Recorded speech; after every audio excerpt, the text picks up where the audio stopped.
burgers, nice grill marks. Pork chops, also nice grill marks. Still juicy.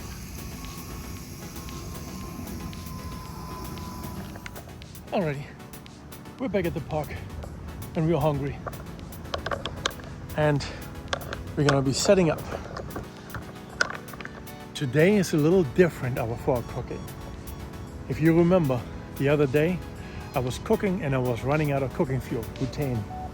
Apparently those bottles only last for roughly 6 cooking sessions the way I cook. And I'm not even boiling a pot of water for pasta or rice.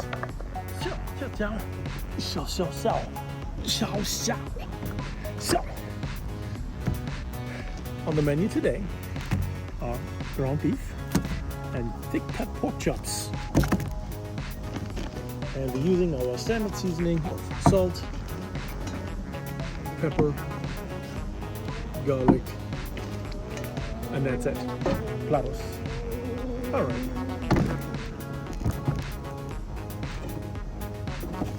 I bought this. Finally got in the mail. Could have bought it at Target too.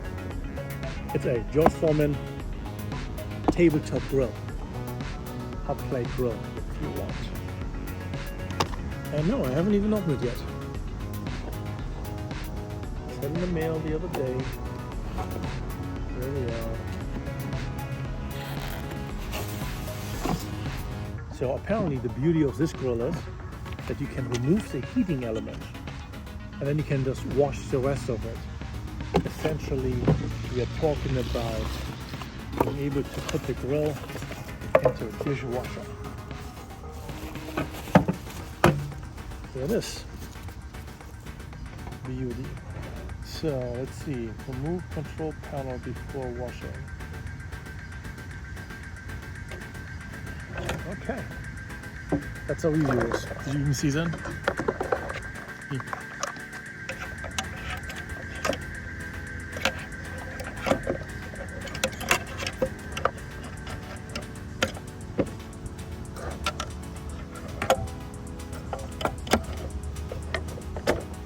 That's it. That's a control panel. Just push this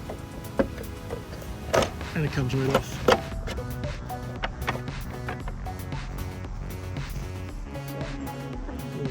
Napkin in there that can soak up the grease. Alright, and then this is it. This, my friends, is a grill.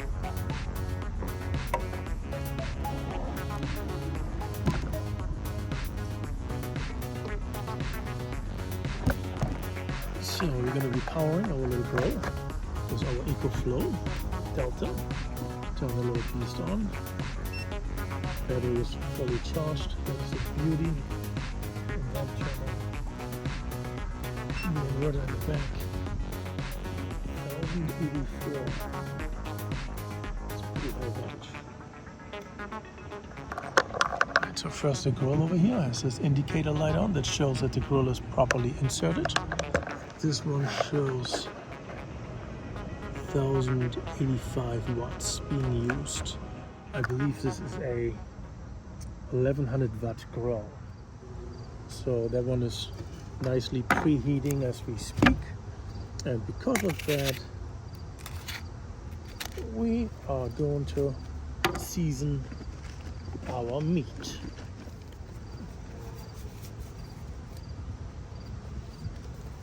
I know the EcoFlow is already down to 98.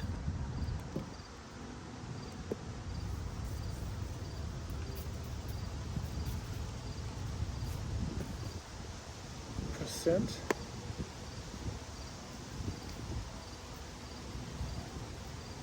Now add 1000 watts, the grill can run for about an hour. We don't need an hour. We only need enough time to preheat 4.5 minutes.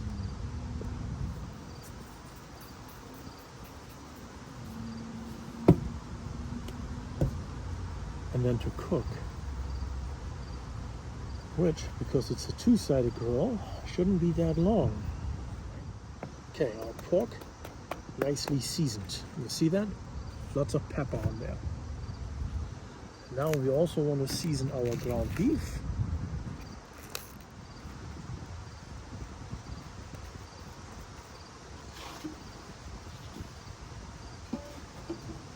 Already down to 96%.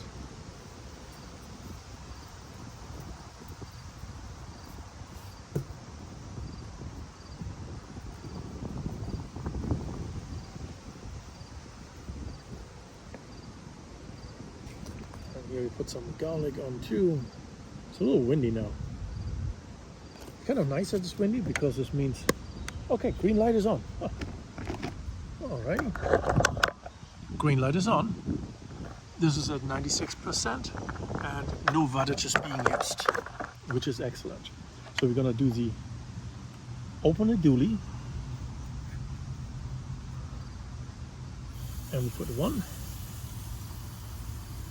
2,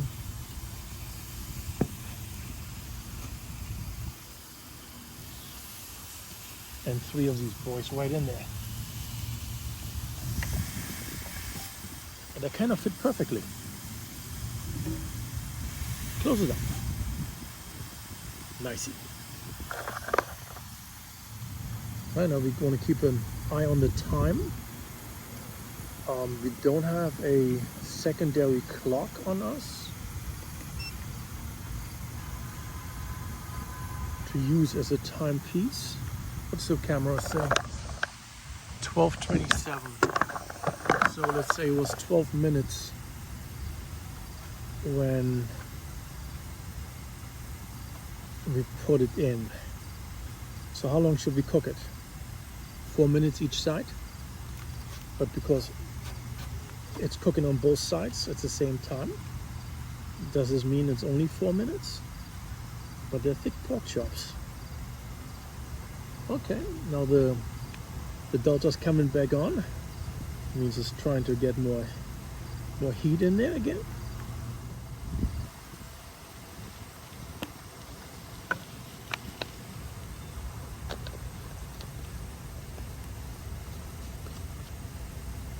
It appears that while I'm seasoning my meat right here, I'm also seasoning myself.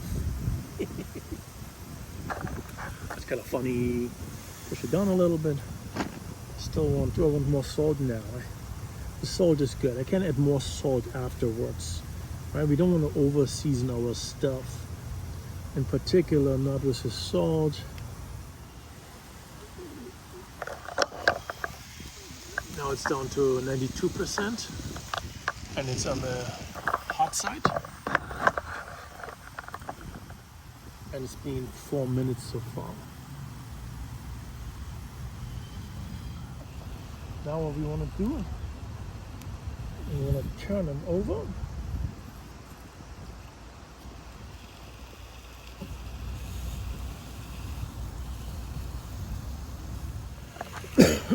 So we just turn them over at the 7-minute mark. And it's at 90%. Alright, what we're going to be doing here now is this. We are going to take one of these out, this one.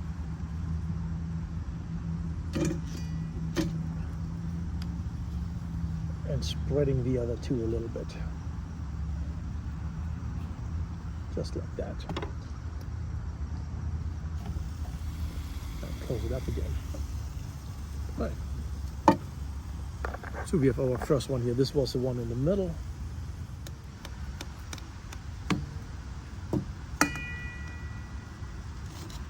And here you have it. It's cooked. So maybe 3 pieces is 1 piece too many. 2 pieces is probably better.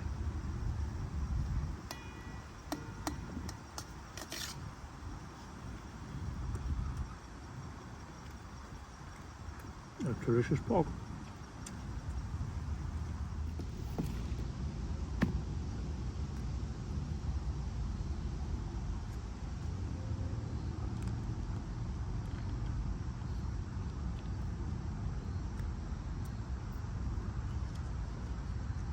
Here we got the butter.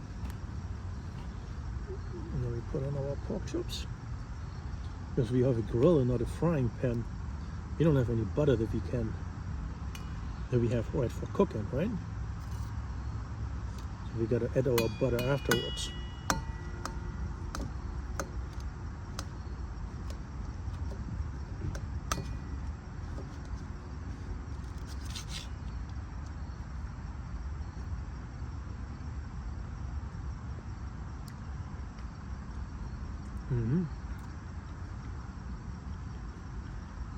And that's delicious.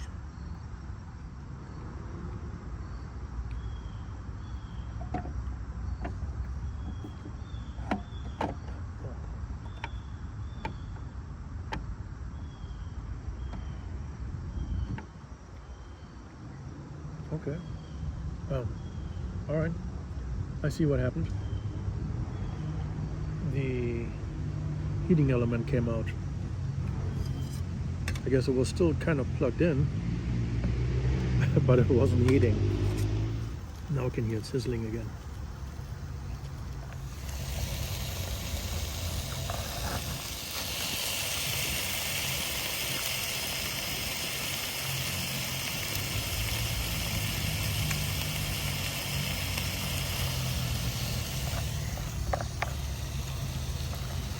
It's already 36 now. Wow. It was at 12 when I first.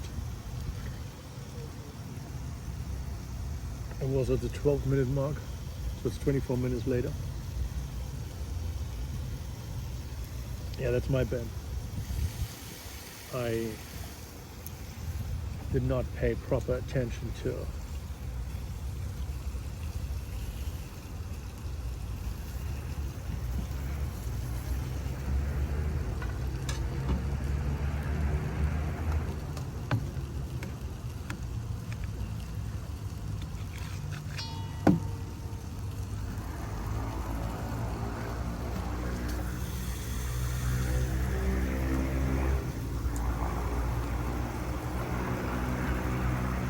cut off a half of a piece, the cooked half.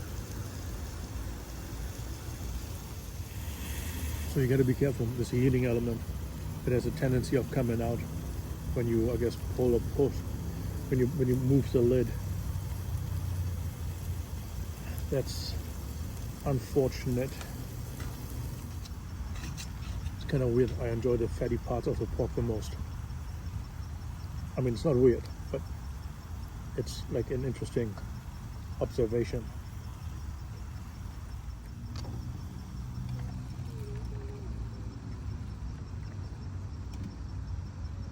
All right. So we assume that this is ready. And now what we're doing is, this looks weird, right? I forgot to bring gloves. So I've got to use my napkin over here to make some burger patties, or a version of a burger patty.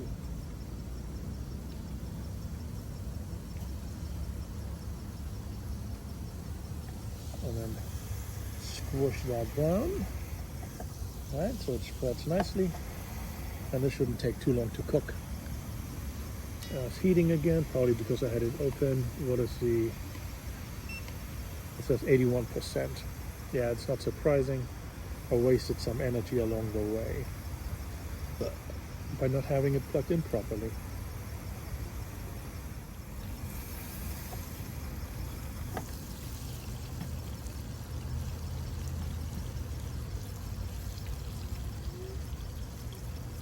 Is the burger done? Tiny little bit red in there still.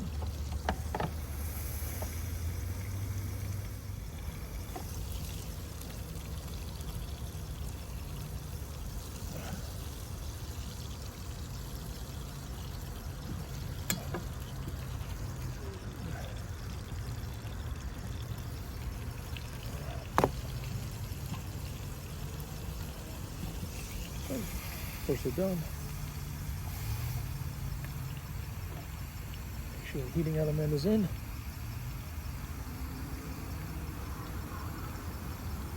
Okay. So here we have burgers. Nice grill marks. Pork chops, also nice grill marks. Still juicy.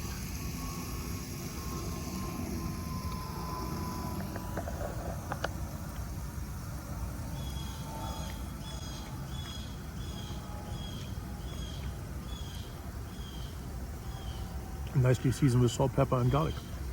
Delicious.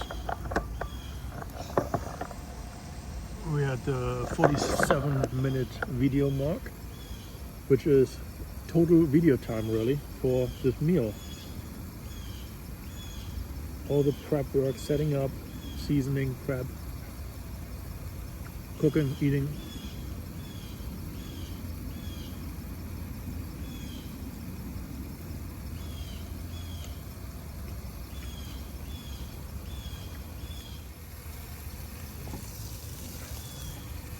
Almost done.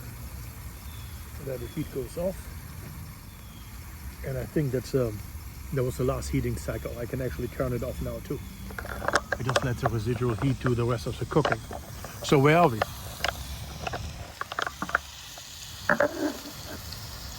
69%.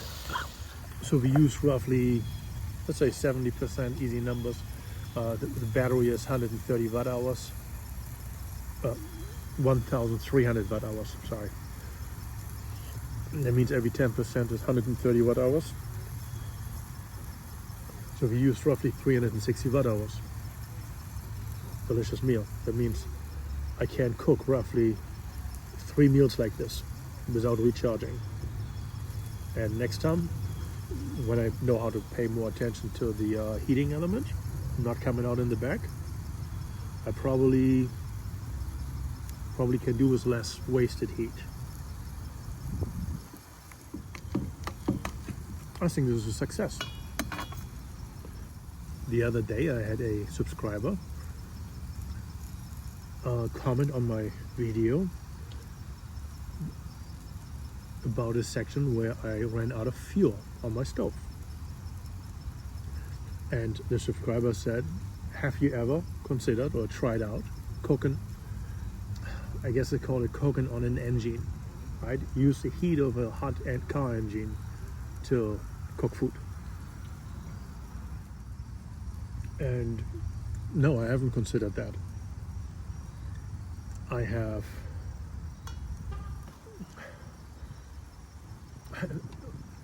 let's put it this way.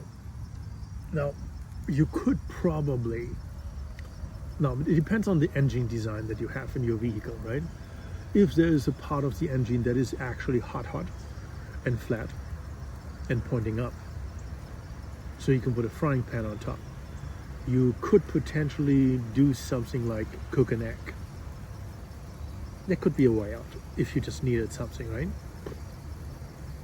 But if I had to run the engine to keep it hot, my van gets poor gas mileage. I'm better off buying fuel packets, right? Like the butane is $8 for 4 of them, and if each of them lasts 6 days, that's 24 days. But a gallon of gas also cost me $4, and I burn a gallon of gas real fast. So, hey, oh, there you go. I forgot to turn it off. I was wondering why it came back on. So I think that is inefficient. I think it would be more wasteful. Now, if it's a question of I only have one sort of fuel but not the other, then there could potentially be a way out. But here's the thing, the other thing. If I have to run my car engine to do this, I can also use my car engine to charge my battery bank and use the battery bank to power a portable grill or some other electric device. So I think, and you could probably, well, in an hour you could get 550 amps. So you can probably put 500 watts back into your battery. And if it takes 20 minutes to cook, 30 minutes. It's 250. Right, that's almost kind of what we used here, almost. But yeah, I think that cooking on a car engine is inefficient. In an emergency, you might consider that. But what constitutes an emergency, right? Most things that we consider emergencies this day and age are not emergencies. If you wanted to do that or needed to do that, you would probably be well served with trying this out ahead of time. An emergency is a very poor situation to figure out the tools that you need to use during an emergency. Figure out the tools that you need to use beforehand. So yeah, if you wanted to check that out, yeah, do that on your. I'm not gonna try that. I don't think I'll be in that situation. But hey, anything is possible, right? So, long term, bringing butane fuel, I think, is inefficient. One bottle lasts me 6 days, and all I'm doing is cooking meat, grilling meat, essentially in a frying pan, right? 6 days is not a lot of time, and I didn't even cook anything more significant. Imagine I wanted to make a pot of rice. The time it takes just to get the water to a boil, horrible. So I prefer electric cooking over combustion fuels. I have solar panels on the roof. My EcoFlow Delta is at 69%, actually 67 now because it came back on. Forgot to unplug it. So I used 1/3 of the battery. But you know what, that's fine, because I'm gonna put that back into my van, plug it back into my solar panel, and tomorrow when I wake up, that thing is most likely completely charged. And in that case, what did it cost me? 1/3 of the battery? Big deal. No loss there. You need to replenish? Well, there's the sun. So you are dependent on solar rays, right? We always have dependence. If you live in the desert, it's very hard to find firewood too. You know, going on extended camping trips, why would I want to bring butane? Now, I might carry butane as a backup. Let's just say I have multiple days of very cloudy weather. No, multiple days of very cloudy weather, and I have, I don't know, rain and everything, and I don't get to recharge my batteries at all. Then at some point I might say, hey, I want to preserve the battery for either my computer or for light in the evening or the fan or to charge my phone or something. And I rather use butane to cook for the next day or two. So you always kind of want to have a backup plan. But my portable stove doesn't just take butane, and I still want to test this actually out. It also takes propane, those little green 1 pound bottles. And I want to see how long those last. And then do the price comparison. It's good having both on board, right? You always have a backup plan.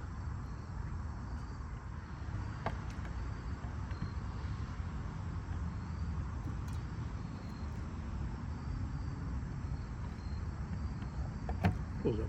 I want to see it. It means cleaning. Now this was too much food again. How much food was it?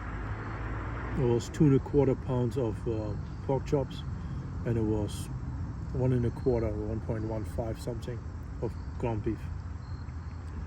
So we are talking about 3.4 pounds of meat, more than I can eat. I'm full already. And yeah, that's the sad part about not having the fridge, right? So I think long-term electric is giving me also all of the versatility that I need. But this, my friends, this is it. This is the George Foreman submersible grill and EcoFlow Delta combo to cook your food. Carnivore style eating makes it possible to use the least amount of energy. Many vegetables take a long time to cook. Rice takes a long time to cook. Pasta takes a long time to cook. And you're having mostly empty calories and just a filler in your stomach. But if you put a steak on the grill, it takes a fraction of the time, use a fraction of the energy, you're gonna have hot food that nourishes you much faster and much more convenient. Now, having done my extensive walk beforehand, and I don't know if you will have seen that video by the time you see this or not. I might be published in reverse order. But having gone for a nice walk definitely stimulates your metabolism. And with a stimulated metabolism, everything that I've just eaten is going to be burned for nourishment much faster. The body is ready. The body is ready. Like so many of these old things that we used to do and know as from childhood, right? Especially, well, us older ones know this. Yeah, the young ones, they may not have had those experiences. And of course, city kids, they may not have those experiences regardless. But generally, you know, it's like you come home from school, you do your homework, and then when you're done with your homework, your parents would say, go outside, play. Right? And you go outside and you play with your friends. And that usually means running around. It usually means taking your bicycles, going places, going in circles, climbing trees and all kinds of nonsense. Or maybe even playing ball or so, right? Physical activity. Then when you come home, it's time for dinner. And when it's time for dinner, your body is in hyper mode. It's been burning energy and it's hungry for energy. So when you eat even high loads of carbohydrates and from starch and sugar, your body is more interested in burning that quickly. That's why children, generally speaking, in the old days, were skinny. They eat it, but they burn it. But then in the advent of the technology revolution and digital entertainment devices, we are sitting at home in front of our computers. But we still want the same food. We still eat the same carbohydrates. We still eat the same sugars. But we are not doing a fraction of the exercise. And some people say like, yeah, but my kid goes to school and they have physical education, they do their sports there. Yeah, they had that in the old days too. They had that too. What your kid used to do was playing outside. That was easily burning several hundred calories. On my walk, 1 mile, I burned 250 calories. Let's say 200. 200 calories per mile. How many miles does a kid put in? They easily, just with play, they easily put 2, 3, 4 miles in. And what is 4 miles? 4 miles is 800 calories.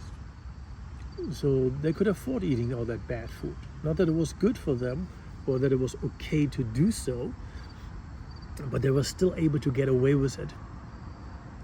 But when we became more sedentary, the kids no longer play outside. Those foods are no longer good. You got to concentrate. If you don't move, if you don't burn energy, you've got to concentrate on the foods that give you the energy. All the sugary and starchy stuff, that is, it's not doing it. And for us as adults, it's just as bad, right?